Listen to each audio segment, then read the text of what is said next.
მოგესალმებით. დღეს შაბათია საღამოს 9 საათი და პირველ არხზე თქვენ უყურებთ ვახოს ანაიას რეპორტაჟს.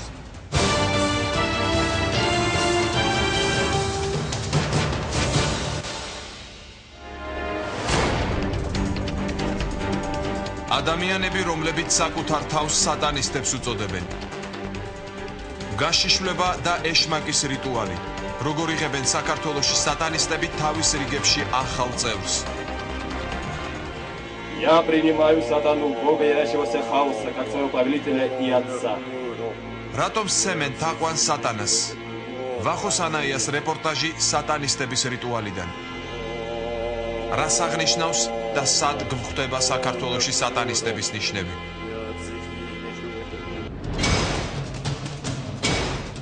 სატანისტების კიდევ ერთი სხვებისგან განსხვავებული ჯგუფი. სხვერპს შეწირვა კამერების წინ.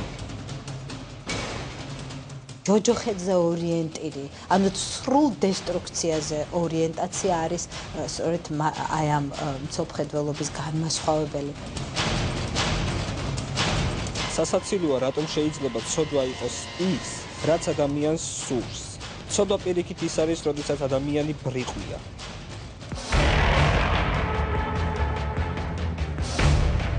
სატანისტები საზღვარგარეთ. ვინ არის ანტონ ლავეი, რომელმაც ეშმაკის პირველი სალოცავი ააგო და სატანისტების მთავარი წიგნი დაწერა? რა კავშირი აქვს ლავეის საქართველოსთან? მათი წერილი არის სწორედ პაროდირება ქრისტიანული სათნოებების. Бога ярящегося хаоса, как своего повелителя и отца. სატანის მსახურები. დღეს ჩვენ მოგიყვებით ადამიანებზე, რომლებიც საკუთარ თავს სატანის მიმდევრებს უწოდებენ. ისინი ჩვენ გვერდით ცხოვრობენ, მაგრამ მათ შესახებ თითქმის არაფერი ვიცით. ჩვენმა გადაცემამ შეძლო მათი ინტერვიუზე დათანხმება და უფრო მეტიც, მათი რიტუალის გადაღებაც. გამოგიტყდებით, ეს არც ისე ადვილი აღმოჩნდა. ჩვენი რეპორტაჟის პირველი ნაწილი. Я принимаю сатану в Бога ярящегося хаоса, как своего повелителя и отца. Я принимаю сатану как повелителя и отца. ეს რიტუალი თბილისში ერთ-ერთ მიტოვებულ შენობაში ტარდება. სატანის მიმდევრები თავის რიგებში ახალ წევრს იღებენ. Я верю в его победу и триумф. Я верю в его победу. Слава сатане! Слава сатане! Слава победе! Слава победе! Слава хаосу! Слава хаосу! წესები მაქსიმალურადაა დაცული. ანთებულია სანთლები, კედლებზე გამოსახულია ბაჰომეტის ნიშანი, რაც გულისხმობს პენტაგრამაში ჩასმულ თხის თავს. აქვეა კუბოს ფორმის ჩანთა და სხვა სატანისტური ატრიბუტიკა. ოთახის ცენტრში წევს შიშველი ქალი. შავ ტანსაცმელში გამოწყობილი ადამიანები რიტუალს ასრულებენ და თავიანთი ქურუმის სიტყვებს იმეორებენ. Я верю в его победу и триумф. Я верю в его победу и триумф. Слава сатане! Слава сатане! Слава победе! Слава победе! Слава хаосу! Слава хаосу! Hell Satan! Hell Satan! Hell Satan! Hell Satan! Hell Satan! Hell Satan!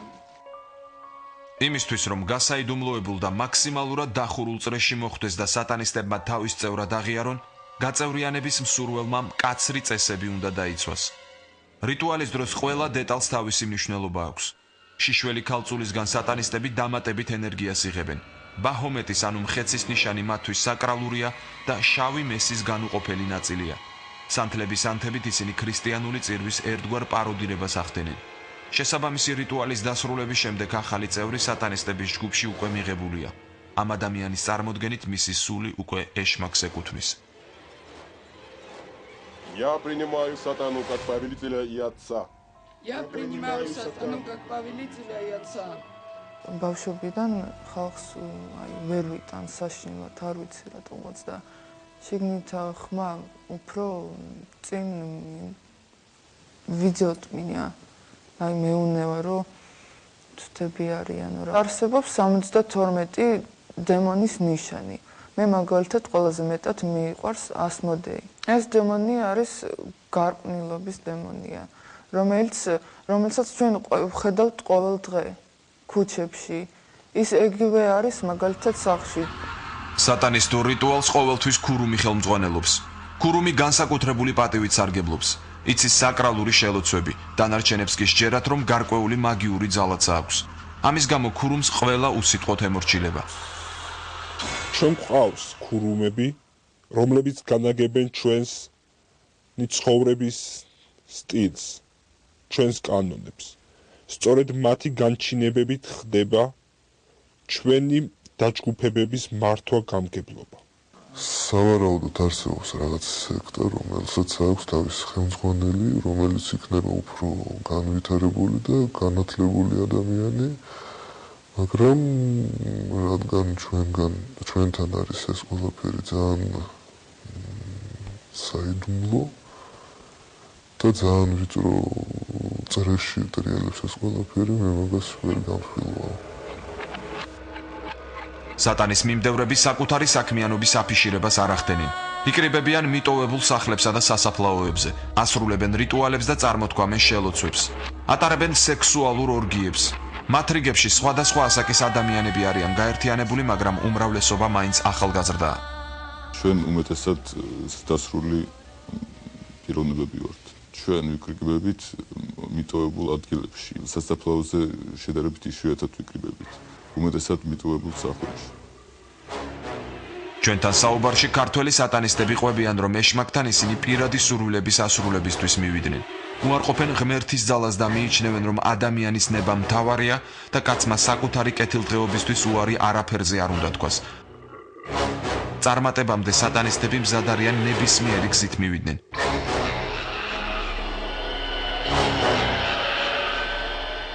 სატანიზმი ეს არ არის რელიგია, სატანიზმი ეს არის ფილოსოფია. სატანიზმი ქადაგებს ადამიანის სიძლიერეს და უარყოფს ყველანაირ სისუსტეს. მთავარი მიზანი სატანიზმის არის ადამიანის თავისუფლება. ჩვენი რესპონდენტი, რომელსაც ვინაობის გახმაურება არ სურს, გვიყვება, რომ მისი შვილი რამდენიმე თვის წინ სატანისტებს შეუერთდა. თავდაპირველად 14 წლის ბიჭმა ჩაცმულობა და ვარცხნილობა შეიცვალა. შემდეგ შინ სატანისტური ემბლემები და გაურკვეველი დანიშნულების ნივთები მიჰქონდა. პენტაგრამები, ეს იყო ჩონჩხები, რაღაცნაირი არასასიამოვნო იარაღებიც კი აღმოუჩინე მერე ბავშვს თვითონ სახში. ნაჩუქარი ეს არ ქონია ბავშვს, ეს მოქონდა, იძახდა რომ მეგობარი მჩუქნის. ბავშვი, რომელიც ისეთ ასაკშია, გარდატეხის პერიოდშია და შეხება აქვს ღამე სასაფლაოებზე სიარული ამისთან რიტუალებში მონაწილეობის მიღებით და საშინელს შემზარავ სანახობას ნახო და ალბათ ამის ფანტაზიაში რაღაცა ისეთი ჩამოყალიბდა, რისიც შიშიც გაუჩნდა იცით.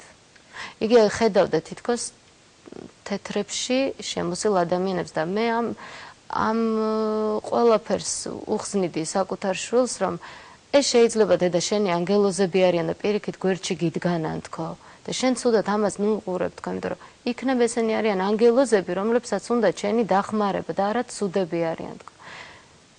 ძალიან ისეთი ბავშვი ახლა ემოციურია, შინაგანად ჩაკეტილია, მაგრამ მომენტებში იყო, რომ აი უცბად დაიწყებდა ტირილს.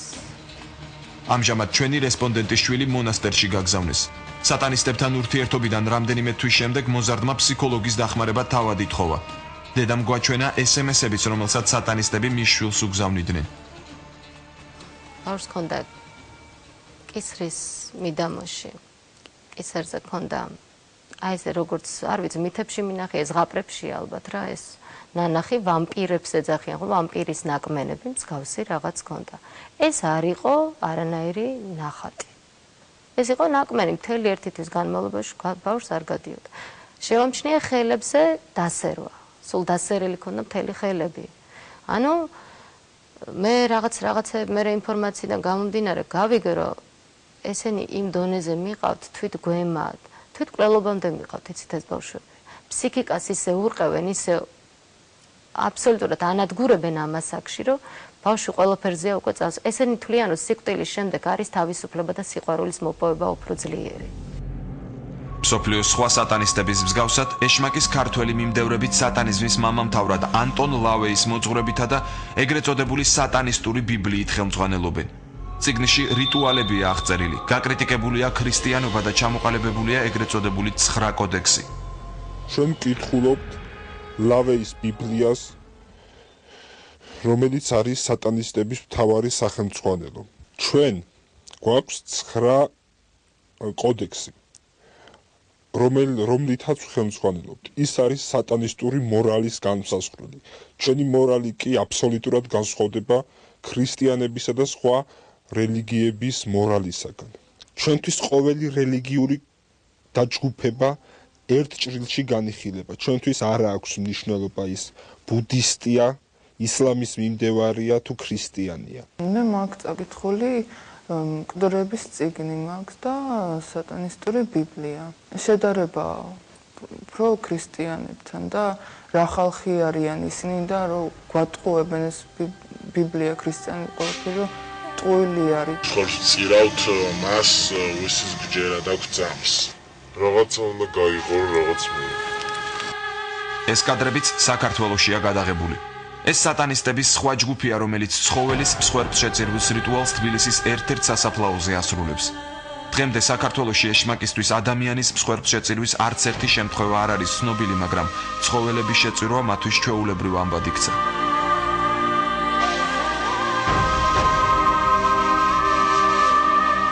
ამ რიტუალით სატანისტები ეშმაკს ერთგულებას უმტკიცებენ და საკუთარი რწმენის გაძლიერებას ცდილობენ.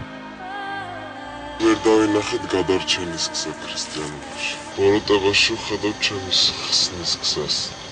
ფსიქოლოგები ფიქრობენ, რომ ბავშვობაში გადატანილი ტრავმა ქმნის საფუძველს იმისთვის, რომ ახალგაზრდამ საკუთარი თავის რეალიზება ეშმაკის სამსახურში იპოვოს. ჩემი პრაქტიკული გამოცდილებიდან და სამუშაო სპეციფიკიდან გამომდინარე, მქონი არაერთი შეხება ამ პრობლემების მქონე მოზარდებთან და ძირითადად მოზარდებთან, რადგან ეს არის პერიოდი, როდესაც ხშირ შემთხვევაში ხდება ხოლმე ამ კონკრეტული მიმართულების მქონე დაჯგუფებებთან ზიარება, მათთან შეხება, რასაც რა თქმა უნდა მოაქვს გარკვეული ფსიქიკური პრობლემები და ყველა ვისაც წარმოდგენა აქვს აი ამ მიმდინარეობაზე დამეთანხმება, რომ ამას ძალიან სერიოზული ზიანი მოაქვს ადამიანის ფსიქიკური ჯანმრთელობისათვის და ამის პირველი დასტურია ის, რომ რელიგიური სატანიზმის ფუძემდებელმა თვითონ დაამთავრა თავის სიცოცხლე ფსიქიატრიულ საავადმყოფოში. სატანისტების შესახებ აზრი ვკითხეთ სასულიერო პირებსაც. ადამიანი ყალიბდება ეს ასაკში, ახალგაზრდა ასაკში, მოზარდ ასაკში და მაშინ იწყებს ის ბუნებრივად იწყებს რაღაც ახლის შემოტანას თავის ცხოვრებაში. ძირითადად თაობების პრობლემა უჩნდება ამ ასაკის მქონე ადამიანს, ხომ? და მას უნდა რომ რაღაც თავი დაიმკვიდროს. ნებისმიერი შენთვის მისაღების საშუალება არის ნებადართული. შეგიძლია გამოიყო ნებისმიერი საშუალება. არ არსებობს კრიტერიუმი გვერდის ობიექტური კრიტერიუმი, მორალური კრიტერიუმები, კეთილისა და ბოროტის, ამიტომ შენ შეგიძლია ნებისმიერი თუნდაც ეს იყოს კრიმინალი, თუნდაც ეს იყოს სხვის უფლების ხელყოფა, ან სიცოცხლის ხელყოფა. ჩვენი რესპონდენტი მამა ალექსანდრე გვიყვება, რომ ხშირია შემთხვევები, როცა სატანის მიმდევრები ეშმაკის სამსახურს თავსანებებენ და დახმარებისთვის ფსიქოლოგებსა და ეკლესიას მიმართავენ. ქონია შემთხვევა, როცა აი ამ რიტუალებში მიღებულ მონაწილე ადამიანი ყოფილა ჩემდა ახსარებაზე და მას მოუყოლია ამ სატანისტური ორგანიზაციის შესახებ, რომელიც არსებობს თბილისში, თუმცა მათ ისინი კაცის კვლამდე არ მისულან, მაგრამ ცხოველებს კლავდნენ რიტუალურად სასაფლაოზე, სადაც ამავე სასაფლაოზე ორგიას აწყობდნენ სექსუალურს და კითხვის შემდეგ, რომ რატომ მაინც და მაინც სასაფლაო. მან მიპასუხა, რომ ჩვენ უფრო ვისურვებდით ეკლესიას, მაგრამ ეკლესიაში ვერ მოახერხებთ ამას და სასაფლაოს, იმიტომ რომ ქრისტიანებისთვის საფლავი არის წმინდა ადგილი. ნაწილია მართლმსიძმელის ქრისტიანული მიცვალებული არის სიწმინდე ის და ეკლესიაც ამიტომ დგას სასაფლაოზე, რომ მთლიანად სასუფეველს განასახიერებს მიწიერად ეკლესია თავის მრევლთან ერთად დასაფლავებს. ამიტომ ის სიწმინდე ქრისტიანული რომ წავბილწოდა, ქრისტიანა პირდაპირ არის მეტასტაზივით რა. მეტასტაზი ცხოვრობს ჯამრთელი უჯრედის ხარჯზე. ასეთ მდგომარეობაში მყოფი ადამიანი ვერ იაზრებს, რას შვება ის, რას ემსახურება, ვის ემსახურება, ბუნებრივია სინანულისკენ მოუწოდებთ ასეთ ადამიანს, გადარჩენისკენ მოუწოდებთ, არის დრო, რომ თუ ვინმე მაინც აი ამ უკიდურეს დაცემას განიცდის, რა თქმა უნდა, რომ აღემართოს და წამოვიდეს წმინდა ეკლესიისკენ, რომელიც არის მაცხოვრებელი მადლი და ღმერთი გადაარჩენს თითოეულ მათგანს. გავაღვიძოთ თუნდაც ის მთლემარე დადებითი მარცვალი პიროვნული, გავაღვივოთ უფრო მეტად განვავითაროთ და მივცეთ საშუალება, რომ მეტად დაინახოს კიდევაც თვითონ შეიძლება იმდენად მოქცეულია აი ამ მოჯადოებულ წრეში, რომ ის ვეღარც ხედავს ვერაფერს დადებით თუნდაც საკუთარ თავში და უნდა მოვახერხოთ, რომ ეს დადებითი წამოვწიოთ წინა პლანზე, მივცეთ, მივანიჭოთ ამის განცდა, რომ ის პოზიტიურია. სატანისტებს ქუჩაში ჩვეულებრივ სხვებისგან ვერაფრით გაარჩევთ. ისინი რაიმე განსაკუთრებულ ტანსაცმელს ან ნიშანს საჯაროდ არ ატარებენ. მუშაობენ თავიანთ სამსახურებში ან სწავლობენ. ისინი ჩვენ გვერდით ცხოვრობენ და რიტუალებს მხოლოდ ჩუმად საზოგადოებისგან დაფარულად ატარებენ. საქართველოში მცხოვრებ სატანისტებს ჰყავთ ზემდგომები, მაგრამ ვინ არიან მათი უშუალო მეთაურები? ამის დადგენა ჟურნალისტებისთვის ფაქტობრივად შეუძლებელია, რადგან სატანის მიმდევრები ამაზე საუბარს გაურბიან და ხელმძღვანელების შესახებ ყველა ინფორმაციას მაქსიმალურად ასაიდუმლოებენ. ასევე ცნობილია, რომ საქართველოში მცხოვრებ სატანისტებს კავშირი აქვთ საზღვარგარეთ თავიანთ თანამოაზრეებთან. იცით თუ არა ვინ არის ანტონ ლავეი? ის მსოფლიოში ყველაზე ცნობილი სატანისტია. ამ ადამიანმა დაწერა სატანისტების მთავარი სახელმძღვანელო. რა აკავშირებს ლავეის საქართველოსთან? ჩვენი რეპორტაჟის გაგრძელება. Friend and companion of the night, thou who rejoicest in the baying of dogs and spilt blood, who wanderest in the midst of shades among the tombs, who longest for blood and bringest terror to mortals. Gorgo, Mormo, thousand-faced moon, look favorably on our sacrifices. Shamham Farash, Shamham Farash, Hail Satan, Hail Satan, open wide the gates of hell. პირველი სატანისტური ეკლესია ანტონ ლავეიმ 1966 წელს დააარსა. ლავეიმ ეგრეთ წოდებული სატანისტური ბიბლიაც შექმნა, რომელშიც ეშმაკის მსახურების ძირითადი რიტუალები და შელოცვები შევიდა. ანტონ შანდორ ლავეი მსოფლიოში ყველაზე სახელგანთქმული სატანისტია. ის ამერიკის შეერთებულ შტატებში ცხოვრობდა. მის ძარღვებში ებრაული, რუმინული, ფრანგული და მათ შორის ქართული სისხლით შეგებდა. დღეს ის უკვე ცოცხალი აღარ არის. ლავეის რამდენიმე სხვა ნამუშევარიც ეკუთვნის. მათ შორის 9 სატანისტური კოდექსი და 11 სატანისტური წესი. ლავეიმ ასევე დაწერა წიგნი მსოფლიოს უძლიერესი რელიგია და სხვა ნაშრომები. ეშმაკის ქურუმი რეალურად ცდილობდა ანტიქრისტიანობის პროპაგანდას და კათოლიკურ პროტესტანტული რელიგიის წესების პაროდირებას. ლავეის ქმნილებებით საბოლოო ჯამში ქრისტიანობის პაროდია უფროა, ვიდრე ცალკე აღებული რელიგიური ნაშრომი. იგივე ითქვის მის გამოგონილ ეგრეთ წოდებულ 9 მცნებაზე. ალბათ საინტერესოა თუ რას მიიჩნევდა პირველი სატანისტი მთავარ ცოდვებად. სისულელეს, საკუთარ თავზე დიდი წარმოდგენის შექმნას, საკუთარი აზრის უპირობო სისწორეს, საკუთარი თავის მოტყუებას, კონფორმიზმს, ფართო აზროვნების უნარის უქონლობას, ძველი ფუნდამენტური დოქტრინებისა და წესების დავიწყებას, არარაციონალურ სიამაყესა და ესთეტიკური შეგრძნების უქონლობას. ლავეიმ შემოიღო სატანისტური ნათლობა, ქორწინება და წესის აგებაც კი. ის ცდილობდა ჩამოეყალიბებინა სატანიზმი როგორც რელიგია. ჩვენი აზრით, სექსუალური თავისუფლება ძალიან მნიშვნელოვანია და სატანისტური ეკლესიის აუცილებელი ატრიბუტია. ჩვენთან მიღებულია ეგრეთ წოდებული ფეტიშიზმი და ის, რასაც საზოგადოება ამორალურს უწოდებს. ადამიანს რაც სურს, ის უნდა აკეთოს. ჩვენ საკუთარ თავს სატანისტებს ვუწოდებთ. აღვადგინეთ ბევრი რიტუალი, მათ შორის ინდიელების ვუდუს რელიგიიდან. ჩვენ ვახდენთ ადამიანის მსხვერპლ შეწირვას არა ფიზიკურად, არამედ სულიერად. ადამიანის მორალური დანგრევა ძალიან მნიშვნელოვანია და ამით შეიძლება უკეთესი შედეგი მივიღოთ, ვიდრე სისხლის დაღვრით. სატანიზმს ერთ-ერთ ყველაზე საშიშ კულტად მიიჩნევენ თანამედროვე მსოფლიოში. თუ განვიხილავთ სატანიზმს როგორც ანტირელიგია, შეიძლება ითქვას, რომ ამ მიმდინარეობის ადამიანები არიან რადიკალი ანტიქრისტიანები, ანტიმუსლიმანები და ზოგადად ანტირელიგიური მსოფლმხედველობის მქონე ადამიანები. სატანა როგორც ნათელის საწინააღმდეგო ძალა ყველა რელიგიაში არსებობს. უამრავი მითი და ლეგენდა არსებობს სატანიზმთან დაკავშირებული, მაგრამ ყველაზე უცნაური მაინც გიგასის კოდექსია. ეგრეთ წოდებული სატანის ბიბლია, რომელიც არის ყველაზე დიდი საიდუმლოებით მოცული ხელნაწერი მსოფლიოში. იწონის 75 კილოგრამს. ხის მასალის ყდაში ჩასმული 310 ფურცელი დამზადებულია 160 ვირის ტყავისგან. წიგნი დაწერილია ლათინურ ენაზე და შეიცავს ახალ და ძველ აღთქმას, იესოს სიბრძნეს, ებრაელთა ომებს, ბიბლიური თუ სხვა პერსონაჟების ცხოვრების აღწერილობებს, მონასტრის კანონებს, ყველაფერს სამკურნალო რჩევებიდან დაწყებული მაგიური ფორმულითა და ოკულტური შელოცვებით დამთავრებული. სწორედ ამ წიგნშია მოცემული ეგზორცისტული სეანსის დროს გამოყენებული შელოცვები, როდესაც შეპყრობილ ადამიანთა სხეულიდან ბოროტ სულებს დევნიან.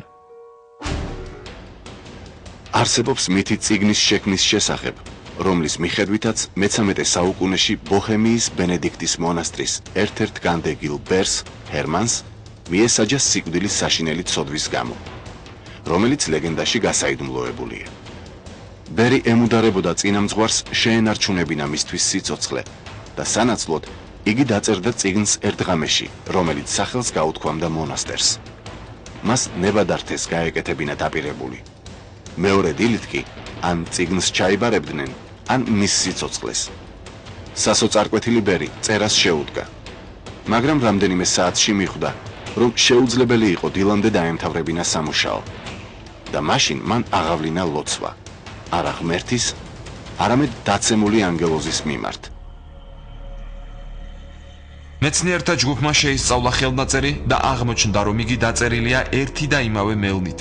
მეტიც არ მოიძებნა არც ერთი მექანიკური თუ ორთოგრაფიული შეცდომა, არსად არ არის შეცვლილი ასოებით გრაფიკული მოხაზულობა, ანუ მთელი ხელნაწერი ერთგვაროვანი არის, გამოც გამორიცხულია, რომ იგი სხვადასხვა ადამიანს დაეწერა, ანუ გამოდის, რომ მთელი წიგნი მართლაც ერთი ადამიანის მიერ შეიქმნა.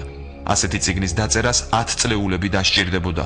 ამ დროის განმავლობაში კი დამწერს აუცილებლად უნდა შეცვლოდა კალიგრაფია, დაქვეითებოდა მხედველობა, სახსრების ტკივილსა და ხელის კანკალისგან ასოებიც უნდა შეცვლილიყო. მაგრამ არაფერი ამის მსგავსი ხელნაწერს არ ეტყობა.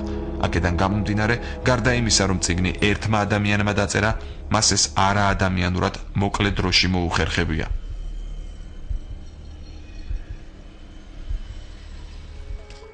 სატანისტების საზღვარგარეთ, როგორ და რატომ ეთაყვანებიან სატანას? აგრესიული რიტუალი, მსხვერპლ შეწირვა და უფრო მეტიც, საკუთარი თავის შეწირვა მსხვერპლად. არსებობს ვიდეო მასალები, რომელიც სატანისტების ცხოვრების წესს კარგად გადმოგვცემს. ჩვენ გთავაზობთ ამ ვიდეო მასალის მხოლოდ მცირე ნაწილს. არსებობენ რადიკალი სატანისტები, რომლებიც რიტუალების დროს არინდობენ არც ერთ სულიერ არსებას და მსხვერპლად სწირავენ. ისინი არა მარტო სხვებს აყენებენ ზიანს, არამედ საკუთარ თავსაც.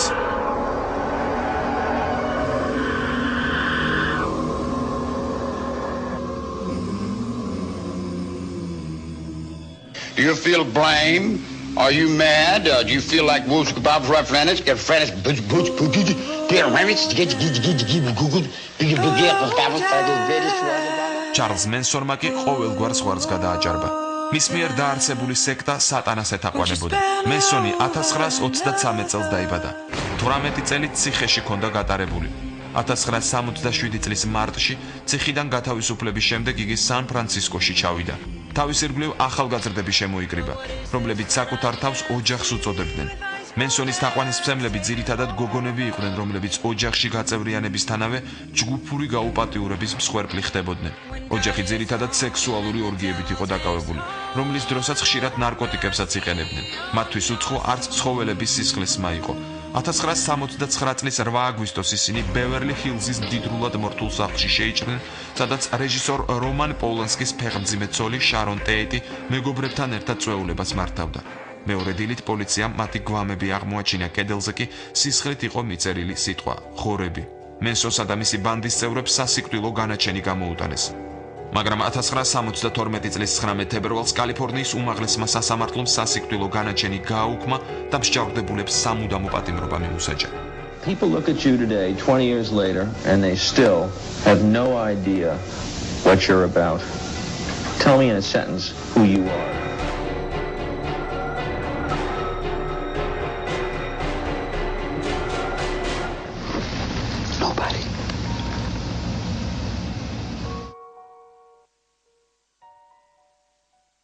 I can do anything I want to you people at any time I want to. სოფლიოს ხალხებს იმას გაუკეთებ, რაც მომინდება. ისინი ამას იმსახურებენ. რომელ სინანულზეა ლაპარაკი საერთოდ? ხალხი იღებს იმას, რასაც იმსახურებს. მე არაფერი დამიშავებია, რის გამოც თავი დამნაშავეთ უნდა ვიგრძნო. ეს სისულელეა. ანუ თავს არ გრძნობთ დამნაშავედ. There's no need to feel guilty. I haven't done anything I'm საერთოდ არ მრცხვენია ჩემი საქციელის. რატომ უნდა ვიგრძნო თავი დამნაშავედ? გაუგებარია, ერთადერთი რის გამოც შეიძლება შემწხვეს ისაა, რომ მეტი ვერ შევძელი. ეს საკმარისი არ არის. შესაძლოა მათი რაოდენობა რამდენიმე ასეულს რომ გადასცდენო და მაშინ კმაყოფილება მეგრძნო. გაგიმხელთ რომ ახლა ამას სრულებით არ ვგრძნობ. იცით, სწორედ ამ ადამიანებმა მოახდინეს ჩემზე გავლენა, ვისთანაც მე შეხება მქონდა. იცით ხომ როგორ დასრულდა ეს ყველაფერი? ისინი აღარ არსებობენ. ახლა ვცდილობ ეს ენერგია სხვებს გადავცე. წარმოუდგენელი ენერგია მივიღე. სინამდვილეში მე არაფერი ვიცი, სულელი ვარ. წარმატება არაფერში მქონია. საერთოდ რას ნიშნავს იყო წარმატებული? გქონდეს ფული, ესეც სისულელეა. ცხოვრებისეულ საკითხებზე ბევრი არაზროს მიფიქრი. აი თქვენ კი გეტყობათ რომ ამაზე დიდ დროს ხარჯავთ. ნუ გეშინიათ ჩემი მიმართვის. 100 წელიც რომ გავიდეს, ვერასდროს გაიგებთ რატომ ვაკეთებდი მე ამას. შემეშვით, თავი დამანებეთ. დაასრულეთ ეს დადანაშაულება იმის გამო რომ ვიღაც მოვკალი, არ დაიღალეთ? მე არ დავღლილ ვარ და ვიცი რატომაც. მაქვს იდეა და ამ იდეას მივყვები. მე ამას არ ვაკეთებ პირდაპირ. ეს პირველ რიგში გონებაში ხდება. გონებით მოქმედებ. აი თქვენი დაჟინებულობა კი გულს მირევს. გაიგეთ რომ ადამიანებს ტყუილად არ ვკლავ. ისინი ამას იმსახურებენ. რატომ უნდა წაიკითხონ ადამიანებმა თქვენი წიგნი მეგზავნეს? რატომ? არ გგონიათ რომ ამ წიგნში ყველანაირი სტერეოტიპი ინგრევა? თუ ადამიანი კითხულობს სხვა თემებზე შექმნილ ნაშრომებს, მერწმუნეთ, ამას მით უმეტეს წაიკითხავს.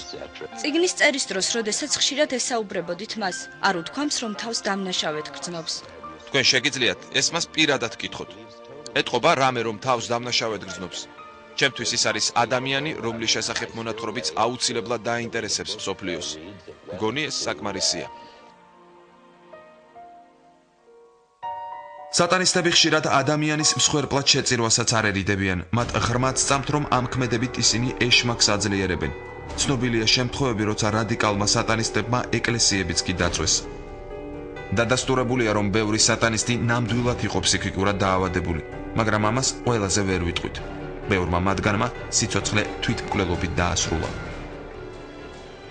დღევანდელი გადაცემა ამით დასრულდა. შევხვდებით ერთმანეთს მომავალ შაბათს პირველ არხზე, რა თქმა უნდა, საღამოს 9 საათზე. ნახვამდის.